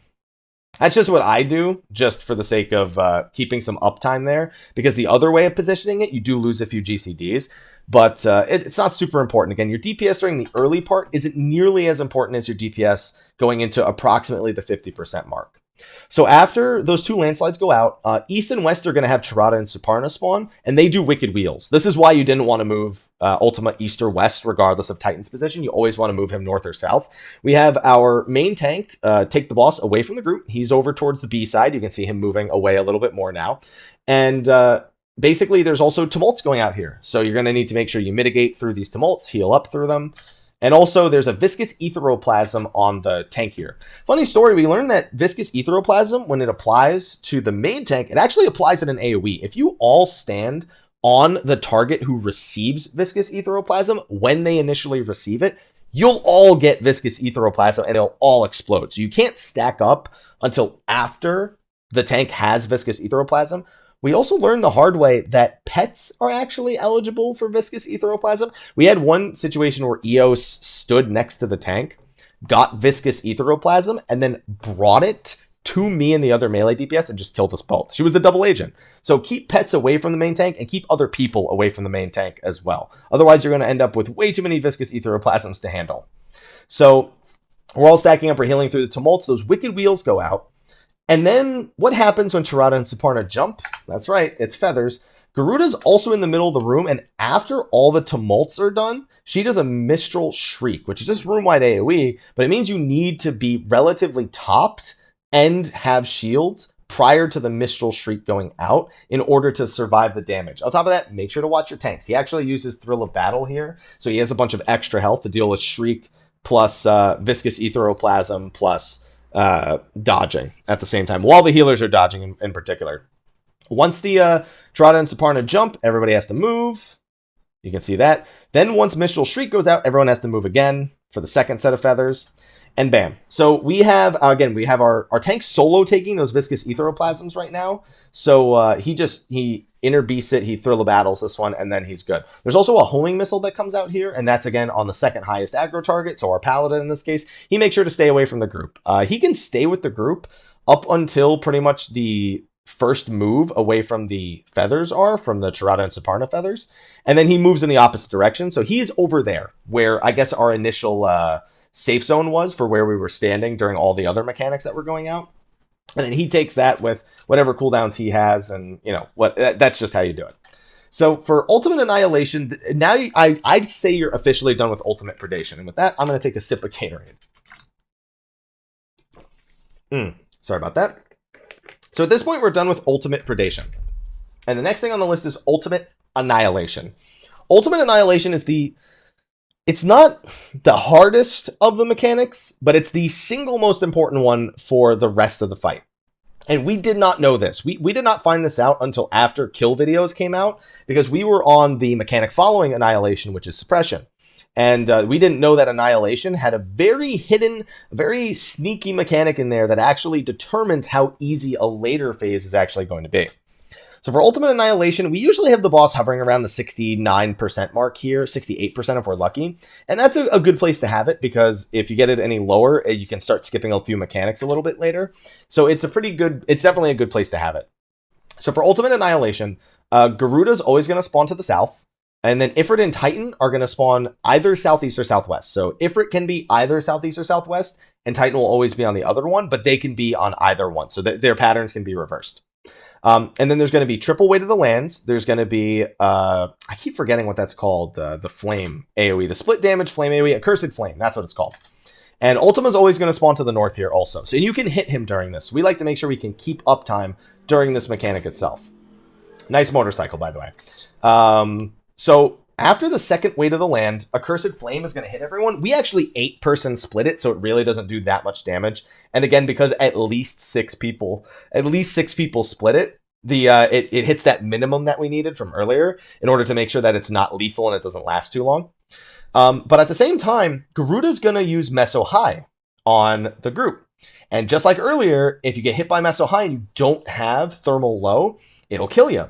So this is why we actually kept the exact 4 people that have Thermal Low stacks right now from earlier. We need to make sure that a ranged DPS, both the healers and a tank, all have Thermal Low. So after the second weight of the land, we're all going to group up together again. We're going to split the Accursed Flame, and then our ranged DPS is going to take the Meso High Tether, and they're going to dodge the third weight of the land right here. They're going to dodge away from the group. As you can see, they dodge towards the south side of the room, and they're going to get hit by that.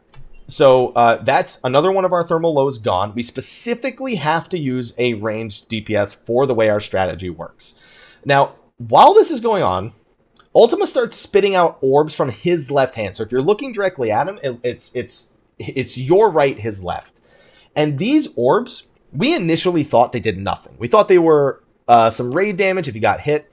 And on top of that, if you get hit by one, Ultima gets some ether and a little purple tether forms between you and Ultima. And we just thought it was him getting ether. We later found out that depending on how many people get hit by these orbs, it makes a mechanic later in the fight a little easier to deal with at the cost of speeding up Ultima's enrage.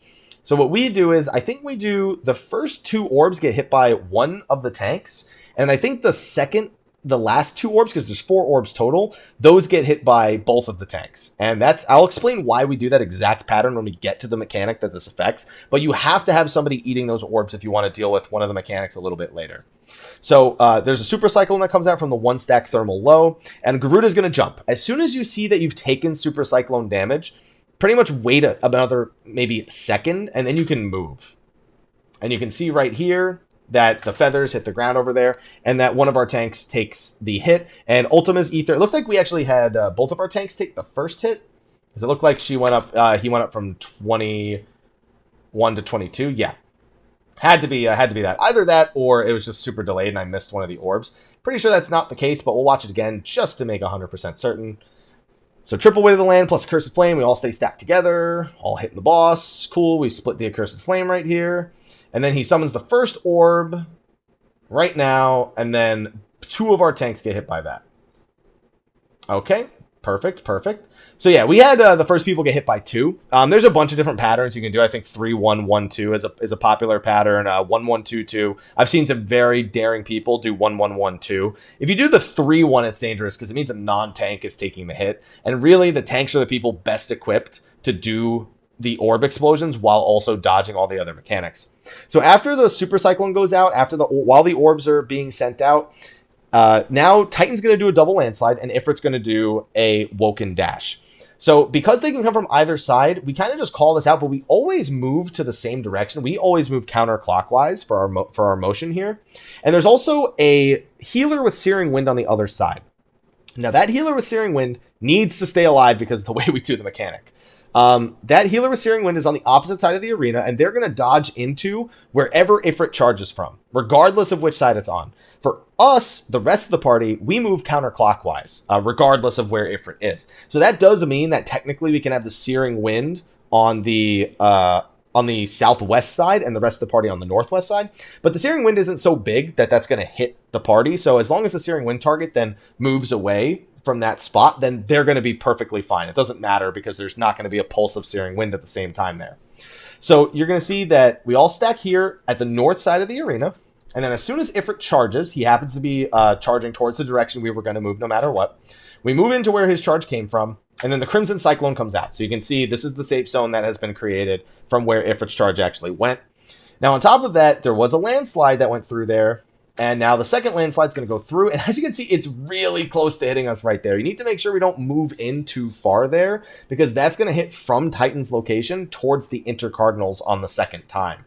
So Now we need to move in because there is an Eye of the Storm. It's the little donut AoE on the outside of the arena. That's Garuda doing an Eye of the Storm. Now, on top of that, the Searing Wind target is actually responsible for a mechanic you can't see right now on your screen. They have a Meso High Tether. So what we do is whichever healer gets Searing Wind deals with the Meso High Tether, the second Meso High Tether that comes during Ultimate Annihilation. The reason we do that is just because they're already there. They're already standing where Garuda is, so they're the closest person to her, so might as well just pick it up while they're over there. They make sure to take care of themselves health-wise with, like, in the case of the White Mage, like a Benison, or the Scholar has an Eloquium. So that way we have, some safety when it comes to how much damage they'll take, because they're obviously going to take the damage from Meso High, they're going to take the Super Cyclone, they're going to take a tick from Searing Wind, and then there's also going to be a tank purge here. So they need to make sure they're properly shielded. The rest of the party also needs to make sure they're properly taken care of. And it's just a matter of being a little bit attentive to not getting hit by anything extra here, especially those orbs, because at this point, our Ultima has 24 ether. Oh, and then he's going to get hit once more here. Yeah, so it looks like we do 2-1-1-2 for our orb. So that's what we ended up doing for our orb pattern. So the first orb, both the tanks get hit by it. The next two orbs, orbs 2 and 3, get hit by just one of the tanks. And then the very last orb right before this tank purge gets hit by both of the tanks again. And that gives Ultima 26 ether and also sets us up to do one of the mechanics later. Finally, we have that tank purge right here that I mentioned earlier. And on top of that, right as the tank purge finishes casting, Garuda's finished doing Meso High. She jumps. That means there's going to be feathers. They're really hard to spot in the middle of the tank purge. So basically, right as tank purge is about to finish casting, I call for people to move. And that's just, it should be more than enough time at that point. So we'll watch this part right here. We have the Meso High Tether. The healer grabs it off of us. Tanks are dealing with the orbs. And then right now, bam, right there. Everybody moves away and we don't get hit by the feathers. And that's going to be it for Annihilation. Now, there is still a Searing Wind. The Searing Wind lasts 30 seconds because Ifrit's woken. So now there's going to be an Eye of the Storm. We just keep Ultima towards the north side of the Eye of the Storm there for that one last Searing Wind tick. And then once the Searing Wind ticks for the last time right there, then we're good to all group up. There's going to be a Homing Missile. There's going to be an Eye of the Storm plus Radiant Plumes. This isn't too bad. Then there's going to be a diffractive laser, which is a cleave on the main tank. So make sure the tank is facing it away from the group. And then there's going to be Vulcan Burst. Just like with earlier, Vulcan Burst knocks you back. There's an Eye of the Storm at the same time here. While it is possible to be knocked back in such a way that you don't actually get knocked into the Eye of the Storm and you can survive, we just mitigate it. We have looks like we have Sucker and we have Shake It Off right here. So we all take 0 damage from the Vulcan Burst. We don't get knocked back. Now, after that Vulcan Burst, there's going to be another homing laser right here. Now, this is one that gets a little bit dicey depending on the way your group is doing it.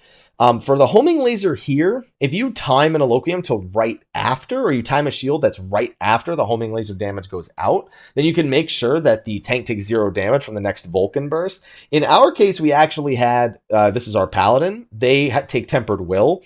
You can make sure that a warrior has something like Overwhelm to dash right back in after they get knocked back. You can make sure that a Dark Knight has Plunge. You can also just time a shield. It can be done. There's some time here. Homing Laser's damage is locked in right about now. So if it hit him right now, he'd be perfectly fine. However, Ultima actually pushes at 50%. So we skip the second Vulcan Burst altogether. There's another Vulcan Burst plus Eye of the Storm there, and there's another Diffractive Laser, and then if Ultima hasn't hit 50% yet, Ultima will then naturally use Ultimate Suppression. One of the most important DPS pushes you can get is getting Ultima Weapon below 50% during the Ultima to trigger Ultimate Suppression, but also to get Ultima Weapon as low as you can before he disappears for the next mechanic. Because at this point, you are actually on a clock. You've now hit the point of the fight where it's a giant DPS check. So any amount of damage you get right here before you kind of go into the short intermission to do some mechanics where you're not actually using any cooldowns is super beneficial. Make sure that you're saving your potion at this point for when all of your buffs line up towards the very end of the fight. Do not use your potion, your infusions, I should say here, on cooldown. So Ultimate Suppression comes out. We get Ultima to about 47% right here, about 47.9 or something like that. And now for Suppression, a lot of things are going to happen all at once. And you really need to avoid screw-ups here because certain screw-ups can mean the instant wipe of the group. You won't even get a chance at the next phase. So first up, 3 non-tanks are going to get targeted with Eruptions. So you're going to see that right here. We all line up against the wall. So we can identify who has the eruption. So you can see the Scholar on the left has one, I have one, and the Bard HG over on the right has one. Now this invalidates us from being targeted by the majority of other mechanics in the phase. So we now know our responsibility is to handle eruptions. These are not the people furthest away from Ifrit. These are random players other than the tanks. Now, as soon as the first eruption comes out, a few seconds later, 2 people are going to be marked for Mistral Song. You can see them right here and right here. Those 2 people can never be the eruption target unless people are dead going into suppression. So now we have what looks to be our White Mage with one of the Mistral Songs, and I guess looks like our Dragoon with the other Mistral Song. So now 5 of the 6 people that aren't the tanks have been targeted by a mechanic. One of the eruption targets is actually going to get targeted by a jail here, and then eruptions are going to stop following them. So one of the eruption targets will get another mechanic. It's not going to be me. It looks like it is our Scholar. So he was one of the 3 eruptions. He's probably the best target, having a healer get stuck in there, because it means all 4 DPS are available to break the jail, which has to be done very, very quickly. Now, again, there's a Mistral Song. You saw Chirada and Suparna. We're kind of towards the center of the room. So we're gonna back up a little bit here. And you can see that Chirada and Suparna are towards the northwest and southeast side of the room. And Garuda's towards the very southeast, like towards the wall, while Chirada and Suparna are more in the middle of the room.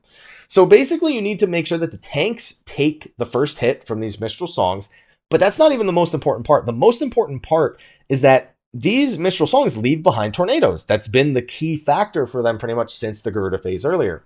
So these tornadoes need to be way out of the way of the rest of the group. So we just have our tanks stand on the northeast and southwest sides of the arena, and they act as giant roadblocks for whoever gets the songs themselves. As soon as those players notice that they have the songs, they go to whichever tank is closest to them. So you're going to see the White Mage zooms off to the left, and the Dragoon starts zooming off to the right. Dragoon's going to get to the opposite side of our Warrior, while the White Mage is going to get to the opposite side of our Paladin. And they're going to be way off. They're going to be making sure to take the first hit. We're all running from where Garuda starts to the opposite side of the arena, just behind one of the 2 Garuda sisters. That's because we need to make sure we're not the first people hit. So we need to be behind one of the sisters to avoid being that close to them. So if we're right here, we are not we're not going to be the first people that get hit by that mechanic. We'll still take damage, but we're not going to be the first people hit. So that is very, very important. Now, this right here is probably the most stressful part of the entire fight right here. There's a 4th eruption that goes out. The jailed target, they basically just stick right behind the sister, where you saw where we were standing right about here. They stick to right here. It's just they're just gonna get frozen in place right here, about where this 4th eruption goes out. And we're going to have to get back in there and kill that jail before it explodes. Or it's a wipe. That's the bottom line. However, there's 2 other mechanics actually going out here at the same time. And there's one that's actually already on the field that we haven't even mentioned, which is just making it so that there's a giant death zone along the outer edge of the arena. So first, let's talk about what's happening along the outside. It's the simplest thing. Feather lances. We mentioned them earlier. I mentioned how they work completely differently here. There's feather lances rotating around the outside of the arena. They spawn under each of the 4 bosses, Ifrit, Garuda, Titan, and Ultima, and they just rotate around the arena. Now, if you don't touch them, they won't do anything to you. So don't touch them. You basically just don't want to step all the way towards the outer edge of the arena. Otherwise, you're just going to walk into one and it's going to be a bad time. So that's the most important thing, but there is one other factor to them, which we'll have to get to in a little bit. I also noticed how 5 of the 6 people who weren't the tanks were targeted with mechanics. That one final person who wasn't targeted, you'll notice Ultimate Weapon is casting a skill called Light Pillar right now. Light Pillar is going to target that one remaining individual. So they need to identify that they are the Light Pillar individual. And when we all dodge this eruption towards this direction, they are instead dodging in the other direction. Now, you can actually have everyone dodge in the same direction. Our summoner is the one who actually got targeted by it here.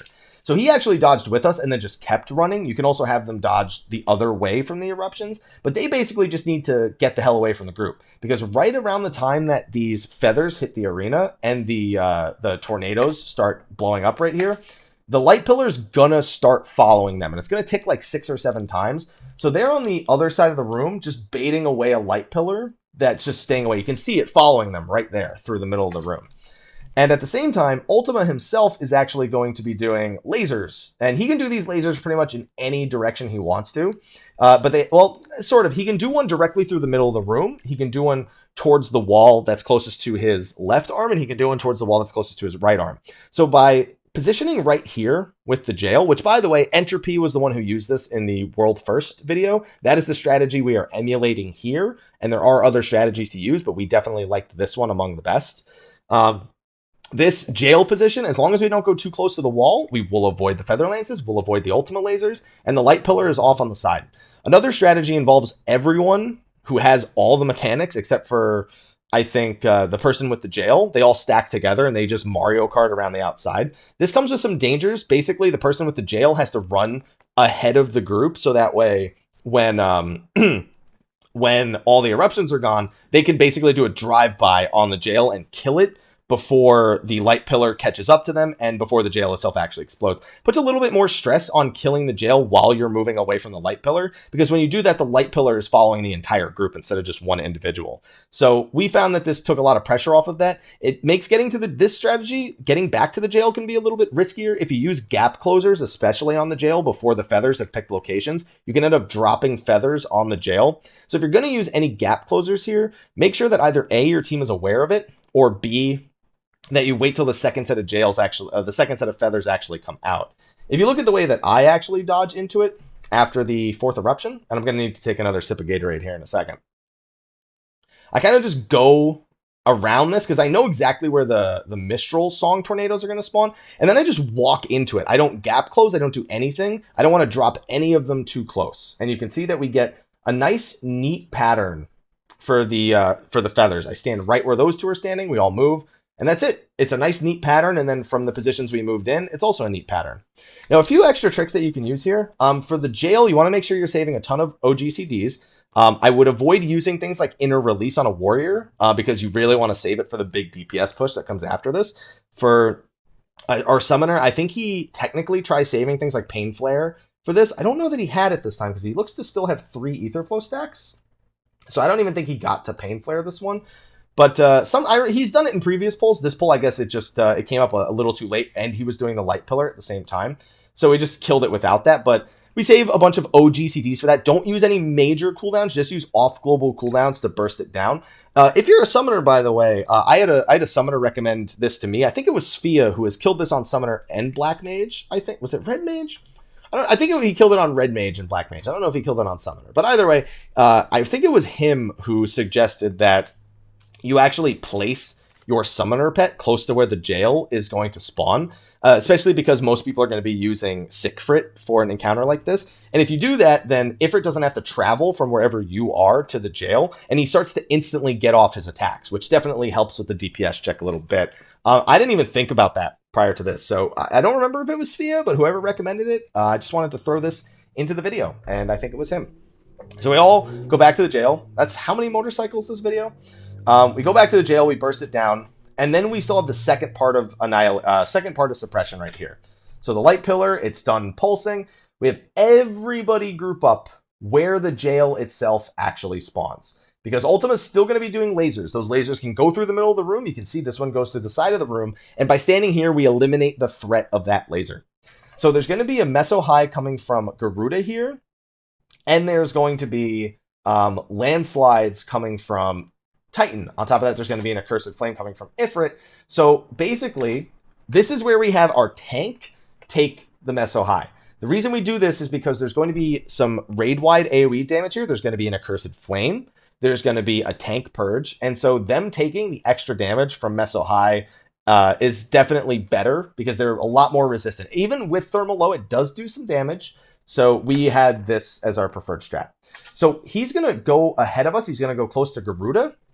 And then he's going to grab the Meso High tether off of us, and he's going to kind of run to our side a little bit. You'll notice that he's just kind of further away from Titan. It's easier to dodge further away from Titan than it is to keep like running forward towards Garuda or something like that, because the landslide in this phase is actually baited towards the group. It's the first time in all of this last Ultima phase that the landslides have been baited towards the group in particular.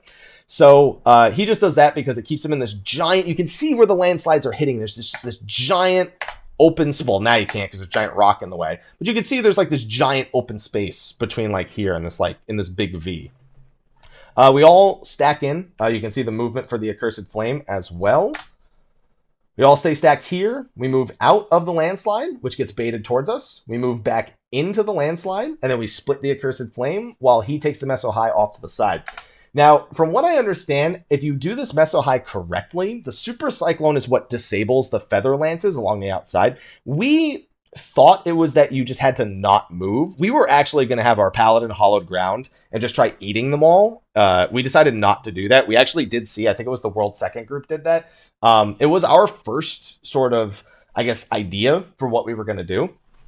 And it's what we by the point we actually managed to get through suppression cleanly, there were already kill videos. So we just took what we could and we just adapted it. So at this point, we're all staying stacked because Garuda's going to jump and we want to bait the feathers. We're going to wait for the Feather Lances to explode. You can see them off here on the side. In case you haven't been able to see them this whole time, you can see the giant explosions left behind by them.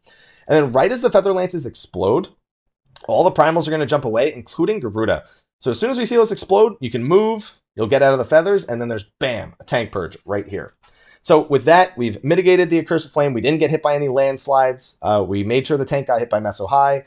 And so we're good at this point. We've made it through suppression, and now we're in the home stretch. The last 2 minutes of the encounter, we have to burn 50% of Ultima Weapon's health. Now that LB3 that we have, you're going to need to tank LB3. We throw up a bunch of mitigation here. We have, I think it's just a general sucker. We have I think that's a covenant, a Fey covenant. And we have a sacred soil. And then you have to tank LB3 this Ultima. So you have to time this one, unlike the last time where it was just like everyone, all the LB3s are coming up one by one. You got to time this one to make sure that this LB3 actually lasts long enough. It looks like if you do it right at the beginning of the Ultima cast, it lasts long enough because the damage actually registers fairly early. Let me take another sip of this drink real quick. That's much better. And now we're in that final stretch that we were mentioning earlier. We can still hit him while he's casting Ultima. But now is where we finally get to revisit Ultimate Annihilation. So at this point, Ultima's going to use Etheric Boom. It's going to knock people back slightly, so make sure you're kind of close to the center of the room with Ultima. And it's going to summon 4 sets of orbs that are tethered together. Each set is 2 orbs that are tethered together. And they're all in the intercardinal directions of the room. If they touch each other, they'll explode and do 1 million damage to the group, and you wipe. However, the distance between the orbs is determined by how many people were hit by the orbs back in Annihilation. So you'll notice that the orbs we're standing on top of are a little closer to each other than the ones that are, I guess, adjacent to us over on our right, the ones that are over here. That's because these orbs, only a single person was hit by these ones, so they're much closer together. 2 people were hit by these ones over here, so they're a little further apart. But you need to detonate these orbs deliberately before they touch each other. And that's why we had the Annihilation pattern of 2-1-1-2. The ones that we're getting hit by initially here, the northwest and the northeast, we have both of our tanks splitting the ones to the northeast. We have the rest of the party splitting the damage to the northwest, because every time these things explode, they do split damage. It is a split damage AoE. And then we move to the southwest, and the tanks move to the southeast. And so the ones to the north side of the arena, northwest, northeast, those ones are the ones that we don't have a lot of time to detonate. And then we have slightly more time to detonate the ones to the southeast and southwest. You need to make sure that tanks are running cooldowns during this. They're going to be taking a lot of split damage. So running a cooldown to not only mitigate Ultima's auto attacks, but also to mitigate the damage that's going to be coming out from those orbs is very, very important for your tanks. You really don't want to lose a tank this late into the fight. On top of that, the rest of the party, make sure you have tons of mitigation. Let's go back and see what we actually had there. You can actually lay a soil down between the 2 sets of orbs and actually take the explosions, but it's a little tight. So we don't do it that way just because not everyone would be able to benefit from it, even if the orbs just moved a tiny bit, especially from the first set right there on the left. People would definitely be not in the sacred soil. So we have, let me go back a little bit further. I just want to make sure. I believe we get a deployed Adlo. And I think we actually get a crit low here too. So we need to all be topped up. We have a deployed Adlo. Is that all we have? Yeah, I think that's all we have. I think all we have is a deployed Adlo here, and then we get a Swift Cast Sucker plus an Indom. And then the tanks I don't think the tanks get anything. I think the tanks get instant heals from our healers. I noticed that the Paladin used Clemency, and then also that our main tank had Vengeance running during that. And then on top of that, he got a Benediction because he almost died to an auto attack right there. And that would have been the run. That auto attack was deadly. So after you take care of those etheric booms, which hopefully you were paying attention during Annihilation when that happened, you are now, that's it. This is it. Push everything. Do not use your potions yet. My potion's about to come off cooldown. You want to save that for the very end of the encounter. At this point, Ultima will just casually generate ether for the remainder of the phase. And again, you need to keep an eye on that ultimate ether. You want to make sure that at this point, as few people as possible have died. Generally, 2 deaths is still clearable as long as your DPS is really good. But no deaths just means you have tons of extra time towards the end of the fight. On top of that, you want to make sure not too many people were hit by those orbs. You want to make sure it's that whatever pattern you landed on. We did the 2-1-1-2. And now Ultima's just going to gradually generate ether for the remainder of the fight. And this is where the big push comes from. So after he hits the arena with that giant AoE, the AoE itself that you see here doesn't do anything directly, but it doesn't do any damage directly, but it does apply 3 people with viscous etheroplasm. This is why we established earlier that those were split damage AoEs. So there's going to be 3 sets of mechanics that come out here, and during each set, a viscous etheroplasm is going to explode. So Ultima is going to summon each of the primals, Garuda, Ifrit, and Titan, one by one in a random order. He can't summon the same one twice, so after you see the first 2, you know who the third one's going to be. But you need to be ready to react to whatever mechanic it is that you get from each primal here. So if you get Ifrit, it's going to be Radiant Plumes, charges, and it's specifically the charges that hit in the cardinal direction, so the intercardinal directions are safe, and then Hellfire. If you get Titan, it's going to be triple Weight of the Land, plus Earther and Fury. And if you get Garuda, it's going to be Wicked Wheel into Wicked Tornado, into Aerial Blast, into Jumping, which does indeed spawn Feathers. So the way that we do this is we have the entire party stacked up on the north side of the arena, and our tank is kind of towards the center, but as you can see, he's kind of turned the boss a little bit. This is so the rest of me and the other melee can actually get positionals. I don't actually go for some of my positionals here just because of nerves, but this means that no matter what, even without like going for positionals, at least the boss isn't looking directly at us. This is giving us a little bit of extra potency over the course of the next minute, so that way we can make sure we get the right amount of DPS in order to actually finish this fight. So he does the first one. You can see him. He uses a little summon animation where he uses these orbs around his chest. And for our first one, we get Titan. So it's triple Weight of the Land. So for this, we all had to agree, move right, left, right. The reason is we have to stay stacked for viscous etheroplasm because the first one's going to explode between the second and third Weight of the Land explosion. So we're all going to meet back on D. And we all move in the same direction. And the first one explodes, you take about 17,000 damage. So at this point, Earther and Fury is going to start charging. So we need to make sure that the tank doesn't die to any auto attacks, that we have full health and shields. We also have Sacred Soil here. We need to make sure that we have that. Now keep in mind that because the AoEs here are coming from the primals and not from Ultima Weapon, Addle won't work on this. So at this point, Addle doesn't really matter that much for the rest of the fight. I think you can use it to mitigate Ultima's auto attacks, which you might still want to use it for in case there's any phase in particular, any part you're a little afraid of the tank taking too much damage. But you can only mitigate this with direct shields, LBs, tank LBs, or Sacred Soil type mitigation. So keep that in mind. No reprisals, no addles, just has to be shields and damage prevention overall. So when this Earthen Fury comes out, we are actually going to move back to D because we actually want to be on that position for if we get Ifrit next. And we did. We got Ifrit second. So what we're going to do is we're going to bait all the eruptions to D, and we're going to very quickly move to where our 2 marker is, which is an intercardinal direction. So you can see we get all the eruptions. We very quickly move over here. Feel free if you need to use sprint at any point, this is the point you need to use it. It's specifically to dodge those eruptions and make sure you don't get hit by the charge. Because as you can see, we do not have a very large safe zone. Now, right now, the second viscous etheroplasm is going to explode. There it goes. And ideally, if you have an LB3 at this point, right after the second primal, before they do their room-wide AoE, this is the best time to use it. Because the room-wide AoEs that you get from each of the primals, each generates a ton of LB. Also, if you did the etheroplasm orbs earlier during Etheric Boom, then you probably got a bunch of LB from that as well. We don't even use a tank LB1 for Etheric Boom. I've seen some groups use tank LB1 for Etheric Boom. We just don't use it. We just try to mitigate and heal through it, and then this is where we have our LB3. Because we have LB3 here, and we still have 2 primal AoEs coming out, it ensures we get an extra LB2 at the end of the encounter. So as we play this out, the Dragoon's LB3, it goes off right before Ifrit actually finishes casting Hellfire, which... we had Earthen Fury after the Weight of the Land, so we have Hellfire right after the Eruptions. Make sure you're healed up. Make sure we had... it looks like the Veil might have been slightly late here. I don't know if that's on purpose, but we at least had a sucker for that one. And so we survived. But you can see we almost have another full LB gauge from mitigating that Hellfire. And then because we got Titan and Ifrit first, Garuda's automatically our last one. Remember, it's a random order, so it's not always going to be Titan, Ifrit, Garuda. You could get Garuda, Ifrit, Titan, and get Garuda, Titan, Ifrit, Titan, Garuda, Ifrit. Any of the orders can happen. So for Garuda's, it's going to be the Wicked Wheel into Wicked Tornado. So we all, as a group, move directly from whatever marker we're on, D or 2, depending on what positioning we were in, if it was Ifrit, Titan, whichever was first. And we all move together to right outside of it. And right between the Wicked Wheel and the Wicked Tornado, that's when the last viscous etheroplasm is going to explode. We have another soil for this. We had a divine veil for the etheroplasm itself.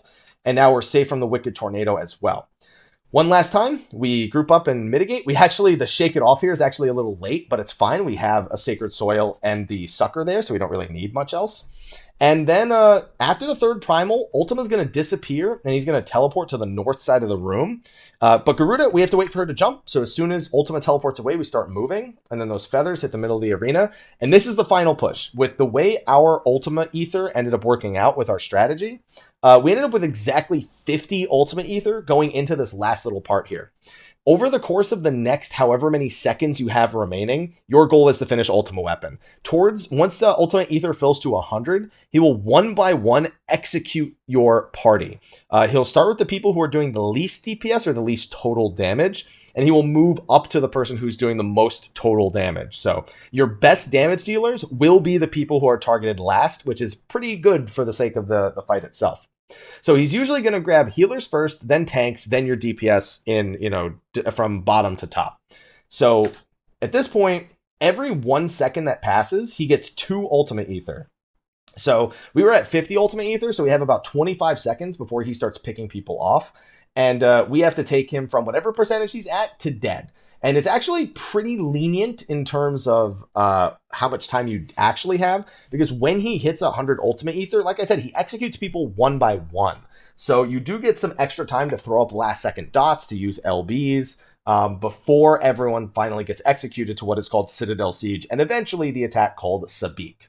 So he's charging this Ultimate Ether, and we kill him before anyone actually even gets executed. So if you want to see what the execution itself looks like, you're going to have to look up maybe like the World First video, or most of the other clear videos have some people getting executed to that mechanic. And that's it. That's all of Ultima Weapon. So there's a lot of setting up later phases and earlier phases, and there's a lot of very tight execution, especially avoiding deaths in the back half of the fight against Ultima Weapon. Even a death to predation makes beating this enrage at the end harder. Every death you have shaves 2 seconds off of that enrage here at the end. So it's a matter of figuring out exactly how you want to go about doing it, but it's gonna be tough. It's a very high-paced encounter with a lot of very specific strategies in order to handle things. But at the same time, it's fairly flexible. There's a lot of people handling annihilation positioning differently. I think our annihilation positioning is actually a little bit too dangerous. I think our second half of predation strategy is a little bit too dangerous. And I think we could still improve our Garuda positioning by a whole lot. But you can see that even with that, there's still plenty of room to execute with tons of damage and tons of extra time. We actually beat it without having a single death, which was awesome because, we hadn't seen many people do that before. So it felt really good to finally, after all those hours, get in and get it done. Now, when you defeat Ultima Weapon, every person in the group who hasn't cleared it that week gets an Ultima Totem, and one Ultima Totem is equal to one Ultima Weapon of your choice. So everybody who clears it on your first clear will get a weapon of their choice, and every subsequent week when you actually decide to clear it. So that's Ultima Weapon. That's the Weapons Refrain Ultimate. And I know that it's a lot to take in. It's a long video, but I didn't want to do a traditional guide. I wanted to stop and talk about every mechanic, different ways they can be approached. And hopefully this was entertaining and fun for you to watch. I know it's kind of on the longer side, but it's what I wanted to do. So anyway, if you have any questions about the encounter, about certain ways, or if you've seen other people do certain things that probably would be a little bit easier, throw in the comment section below. There's plenty of room to discuss and improve upon strategies when it comes to the weapons refrain. And I'm always open to reading and seeing what other people have seen or come up with, especially if you want to show people what the Garuda can look like when it's not done stupid at the very beginning of the fight. I call our strategy the stupid strategy, but it works, so I ain't going to complain. Anyway, on that note, I'm going to wrap up this very, very long video and rest my voice after all that talking and actually drink the rest of this Gatorade. Why not, right? So anyway, be sure to like, favorite, subscribe, and share, and stay tuned. We'll probably do some more Ultima weapon-related content on the channel. Still, there's not too much left, but we probably want to do a couple more videos on it. If there are any topics to do, I'm sure I could... Oh yeah, we want to compare UCOB to Ultima Weapon, and I want to make a standalone video for that. So be on the lookout for that video, which is also going to be a fairly long one. But anyway, like, favorite, subscribe, and share, the usual, and I will see you all in the next video. Thanks for watching, and until next time, take care.